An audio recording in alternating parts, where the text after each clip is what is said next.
A paz do Senhor Jesus, queridos. Quem está falando aqui é o presbítero Rangel Bispo. Preparei mais um estudo baseado na Bíblia, um assunto polêmico, delicado, pouco ensinado nas igrejas e existe muitas dúvidas com o tema: você sabe para onde vai o seu dízimo? Você sabe para onde vai o seu dízimo? Assista até o fim e tire suas dúvidas. Vamos orar? Deus Todo-Poderoso, o Senhor que está acima de tudo e de todos, abre os nossos olhos para poder ver, abre o nosso entendimento para poder compreender a Tua palavra, praticar a mesma e, em nome de Jesus, viver a Tua palavra a cada momento. Em nome de Jesus, amém e graças a Deus. Queridos, eu quero te pedir um favor para que você pegue sua Bíblia para conferir na Bíblia o que eu vou revelar. Faça como os bereanos, em Atos capítulo 17, versículo 11.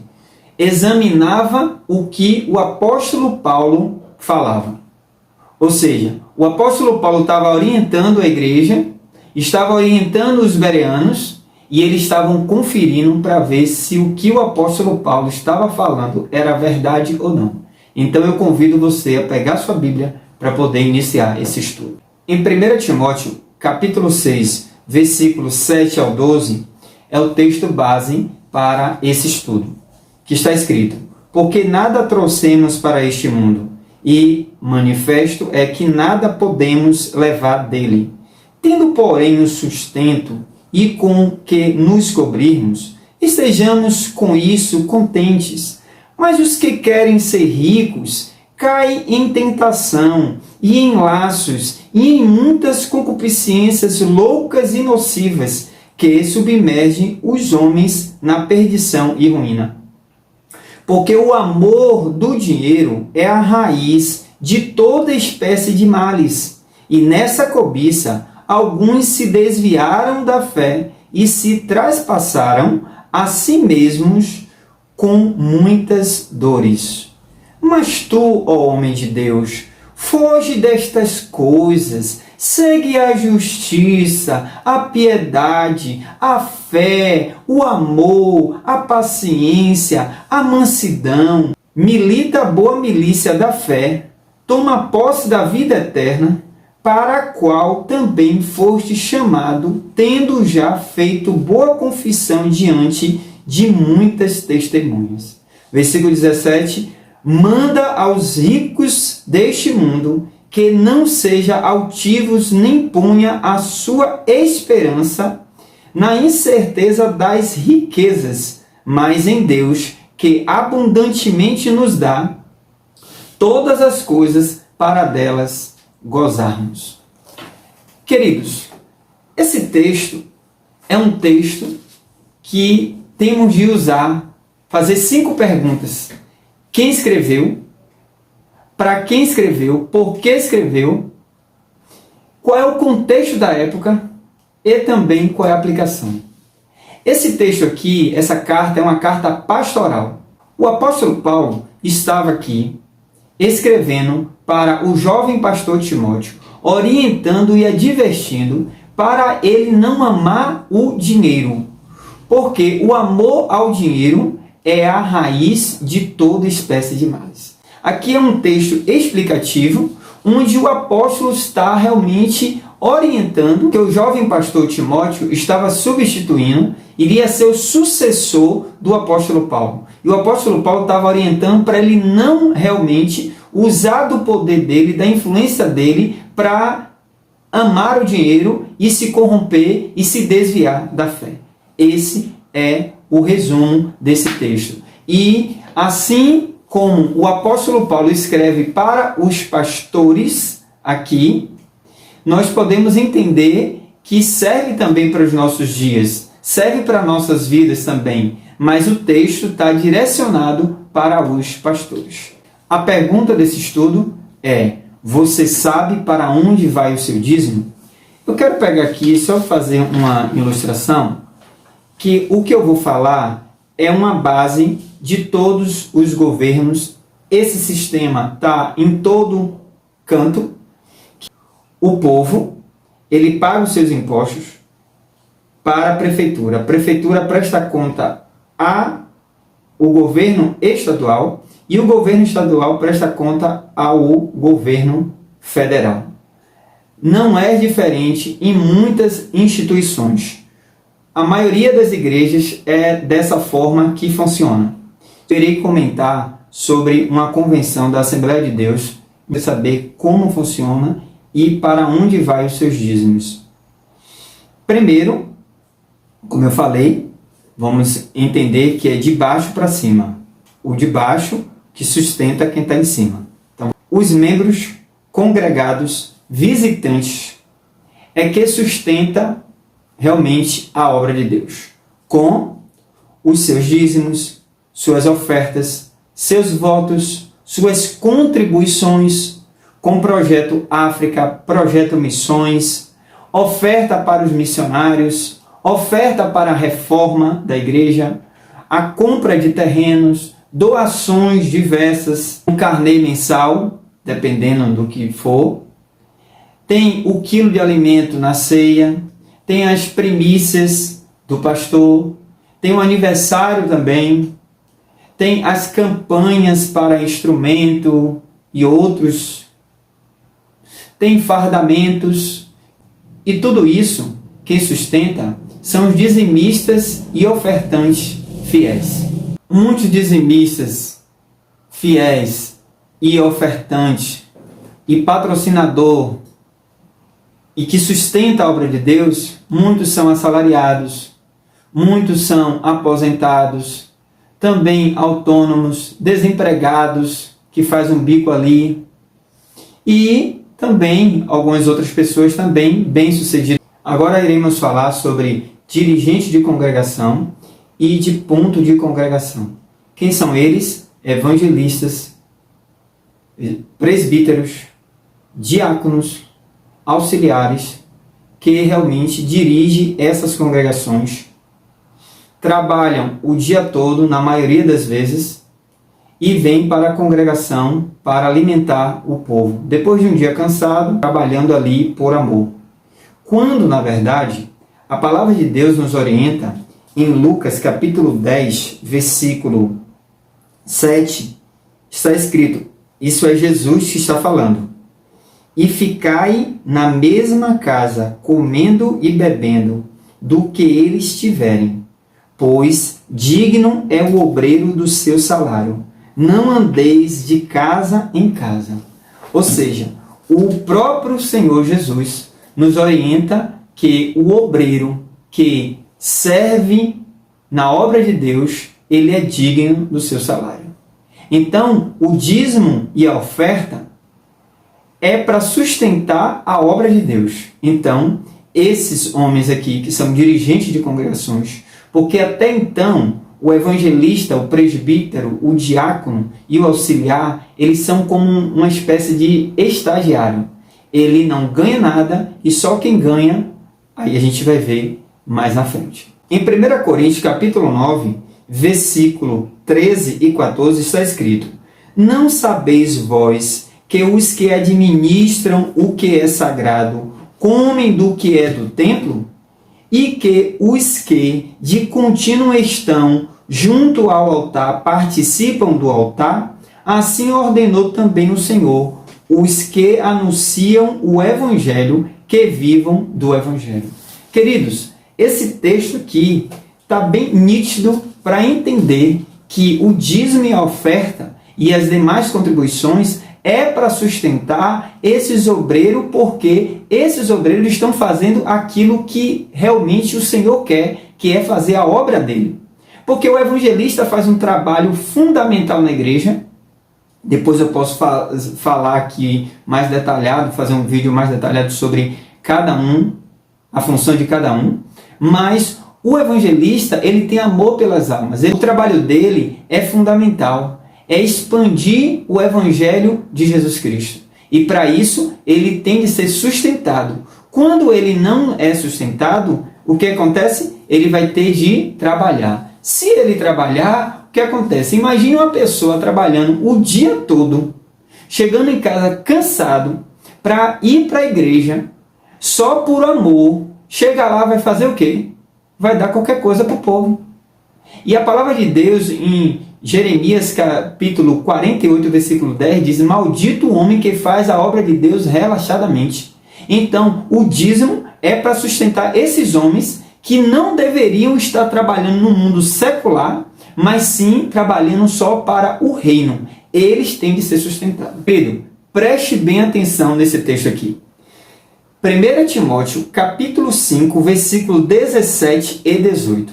Está escrito: os presbíteros que governam bem sejam estimados por dignos de duplicada honra, principalmente os que trabalham na palavra e na doutrina. Porque diz a Escritura: não ligarás a boca ao boi que debrulha, e digno é o obreiro do seu salário.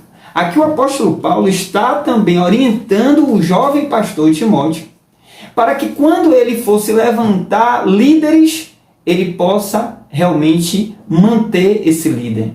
Porque o líder ele é digno do seu salário. Ele tem de ter realmente o sustento. Por isso que existe o dízimo e oferta. Embora que tenha um vídeo aqui no canal falando sobre dízimo e oferta, saiba a verdade. Porque o dízimo na lei, na graça e também antes da graça. É bom você assistir que você vai abrir o seu conhecimento. Mas a princípio eu já posso afirmar com base bíblica que dízimo na graça não é obrigatório. Você dá se você quiser. Mas você também tem de ter o entendimento que você tem de manter essa obra específica que o Senhor levantou, que está escrito em Efésios capítulo 4, versículo 11. Na realidade, eu estou falando de algo que eu tenho propriedade para falar. Eu sou um presbítero, então conheço um pouco e estou lhe falando o que é a verdade, o que acontece no campo. Queridos, na maioria das convenções não existe um critério. Existe simplesmente assim: você pode ficar anos e anos como presbítero, como diácono, como evangelista, porque se subir de cargo para ser pastor, o pastor é quem recebe. Só o pastor recebe na maioria das convenções. Agora você vai entender para onde vai os seus dízimos e oferta. Essa é uma pura verdade. Talvez você que está até agora está dizendo assim: ah, mas para onde realmente vai? Eu vou lhe dizer agora. Pasme, não se assuste, é a realidade. E agora vamos para a resposta. Os pastores presidentes de campo e região. Eu falei, os pastores de campo ou de região, eles que recebem todo esse dízimo, ofertas e contribuições. Todos os dízimos e ofertas e contribuições das congregações vão para a sede onde está os presidentes de campo. São eles que administram os recursos. Muitos deles são vitalícios, não saem do poder. Dependendo do tamanho do campo, sendo pequeno, médio e grande, salários que pode chegar, que na verdade não é salário. Eles não colocam o nome em salário, eles botam o nome bonitinho, prebenda. Não estou dizendo com isso que o pastor não deve receber. Eu estou aqui questionando que não só o pastor, mas todos aqueles que fazem a obra de Deus, como está escrito na palavra, têm de receber, têm de viver do Evangelho. Jesus não trabalhava no mundo secular, nenhum apóstolo também trabalhava no mundo secular, eles tinham de se manter. Alguém tinha de manter.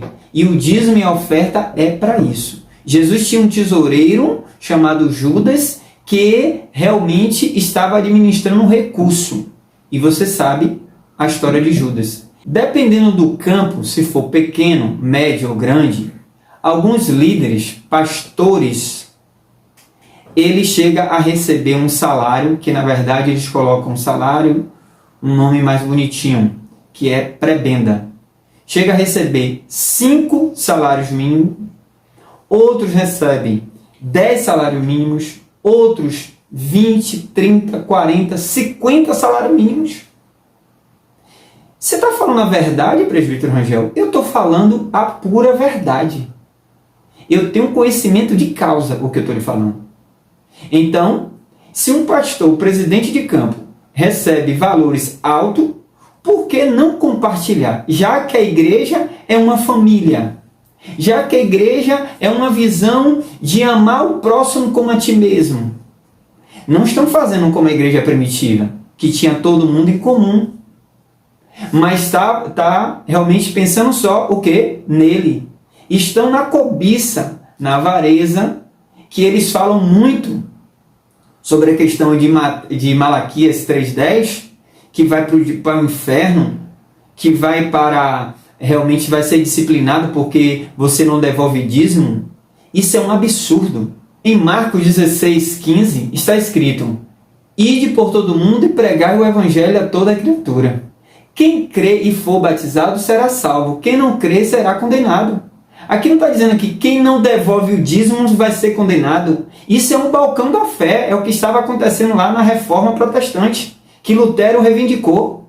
Se você devolver o dízimo, Jesus não obrigou ninguém a devolver o dízimo. Você dá e você devolve por gratidão para a manutenção da obra de Deus.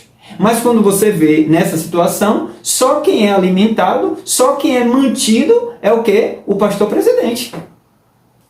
Aí vamos para uma outra parte, que essa é talvez o mais importante. Como eu falei, os membros, as congregações, os presidentes de campo ou região e agora o presidente da convenção. O presidente de uma convenção, muitos deles são vitalício. Eu falei vitalício, não sai de jeito nenhum. Só sai quando morre. E muitos deles ainda têm o nepotismo, que já trabalha alguém do meio deles para realmente suceder, porque não existe eleição onde o povo elege, não. Eles mesmos que decidem quem vai ser o presidente, quem vai ser o presidente da convenção. Mas eles são como os papas evangélicos. Essa será a resposta definitiva para a pergunta: você sabe para onde vai parar o seu dízimo? Dependendo da convenção, dependendo do tamanho de uma convenção, o pastor presidente chega a ganhar 100 mil reais, 200 mil reais, 300 mil reais. Você está falando a verdade? 500 mil reais, 1 milhão de reais. Você está falando a verdade, presbítero Rangel? Eu estou falando a verdade. Só você pedir uma prestação de contas, só você ter uma ideia de quantas pessoas, quantos membros existem na sua igreja. Você sabe quanto é que entra em uma convenção? É necessário fazer um cálculo. Só é você fazer um cálculo de quantos membros. Mas aqui o meu objetivo não é fazer esse cálculo agora. É para realmente mostrar e direcionar e abrir os seus olhos, como diz lá em João 8,32, e conhecereis a verdade vos libertará. Em João capítulo 5, versículo 39, examinai as escrituras, você tem de examinar para não ser enganado, e aí você realmente está ciente. E esses pastores, presidentes, muitos são ricos, milionários, bilionários. E eles vivem uma vida de ostentação nas suas mansões, com seus carros de luxo, blindado, vivendo realmente uma vida regalada. E você, que é o membro, que é o congregado, que é o visitante, que sustenta eles que estão lá em cima. Essa é a verdade. Porque logo nós podemos verificar como é que pode um evangelista, um presbítero, um diácono, um auxiliar trabalha o dia todo para poder manter a sua família e ainda cuidar da igreja. Enquanto isso, o que está lá em cima está ganhando um absurdo. Será que não poderia ter um equilíbrio? Será que não poderia ter uma visão de realmente olhar e dizer assim, não, vamos equilibrar, vamos sustentar esses missionários? Porque tem outro também, entre os missionários aí. Porque eu não vejo nenhuma diferença entre um missionário e um dirigente de congregação. O mesmo trabalho que um faz, outro faz. A diferença é que o missionário faz um trabalho fora do país e o missionário dentro do Brasil não é valorizado. Você investe em um missionário na África, mas não investe num dirigente de uma congregação dentro do seu bairro. Faz missão lá fora, culto ao ar livre, cruzada evangelística, folhetinho de domingo à tarde. Não faz. Dificilmente você vê, infelizmente, começam a distribuir cargos de agentes, de coordenadores, de líderes, né? Porque só basta dar um cargo que a pessoa fica vaidoso, se acha o mais importante, e aí eles vão mantendo esse sistema. Membro, congregação, presidente de campo ou região, e aqui o presidente. O pastor presidente está rodeado de quê? Da diretoria, da secretaria da igreja, dos tesoureiros também, do conselho de ética, coordenadores, supervisores, e ali está o estatuto da igreja. Todos esses homens também ganham e ganham muito bem. Eu não sei qual é o valor, os salários, a prebenda deles, mas que eles ganham muito bem. Alguns presidentes, como nós estamos vendo isso de forma escancarada, estão trabalhando para vender a igreja. Porque dependendo da convenção, se tiver 20 mil pessoas, 30 mil pessoas, 1 milhão de pessoas, 2 milhões de pessoas, isso aí a política entra e o pastor acaba se envolvendo na política, como está bem escancarado. Nós temos de ter consciência. O crente, ele pode sim, um cristão pode participar, um pastor nunca. Aqui no canal tem um vídeo, lugar de pastor não é na política. E infelizmente está assim, de forma escancarada, muitos pastores se tornando político. Por quê? Porque eles estão abandonando, vendendo, negociando as ovelhas do Senhor. Tem diversos textos, como Ezequiel 34, como Jeremias 23, ai dos pastores, filho do homem, profetiza contra os pastores. Zacarias 11, 17 está dizendo, o pastor inútil, e tantos outros textos. É necessário examinar a Escritura. Vai lá assistir esse vídeo, lugar de pastor não é na política, que você vai realmente saber e verificar. Eu sei que talvez você vai falar, é com ele e Deus, não é verdade? Já tem outros que vão falar, não, está errado, reclama por trás, fala mal por trás, mas não tem coragem. Mas você pode sim chamar o seu pastor e pedir uma prestação de conta e uma transparência. O governo, a população, a prefeitura, quando eles estão agindo errado, o que é que o povo faz? Vai lá e questiona. Porque se não questionar, ele vai continuar maltratando. Ele vai continuar fazendo do jeito dele. E eu preciso entender que, por mais ser obra de Deus, mas eu tenho o direito, sim, de saber o que está acontecendo, o que estão sendo feito, qual é o investimento que está sendo feito com os dízimos e a oferta que a igreja dá. Isso não é rebeldia, isso é simplesmente transparência.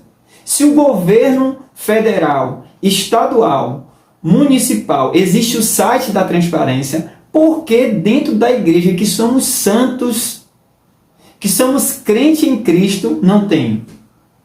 Por quê? Você responde.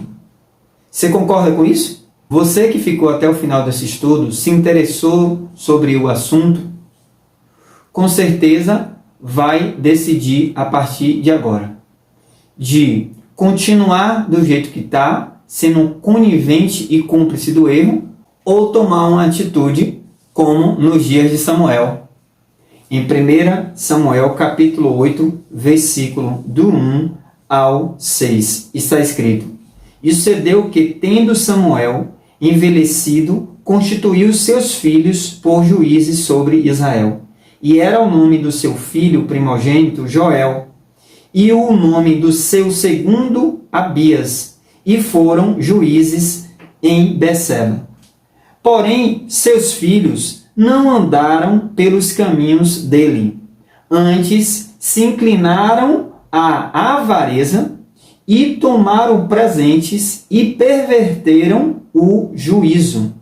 Então todos os anciãos de Israel se congregaram e vieram a Samuel a Ramá e disseram-lhe: Eis que já estás velho e os teus filhos não andam pelos teus caminhos. Somos doutrinados, não podemos se levantar contra o ungido do Senhor. Quem disse isso? O ungido do Senhor, Samuel, era um ungido do Senhor, mas Joel e Abias não era.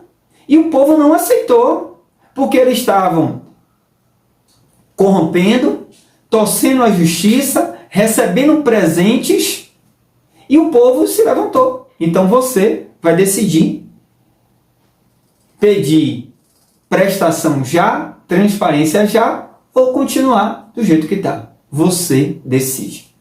Você que gostou desse estudo, como forma de agradecimento, se inscreva, deixe seu comentário e nos ajude a divulgar esse vídeo ao máximo de pessoas, porque muitos não querem que você saiba essa verdade, mas você precisa compartilhar. Amém? Deus te abençoe, abençoe a tua família, em nome de Jesus. Amém. Até o próximo estudo, se assim Deus permitir. Fica com Deus.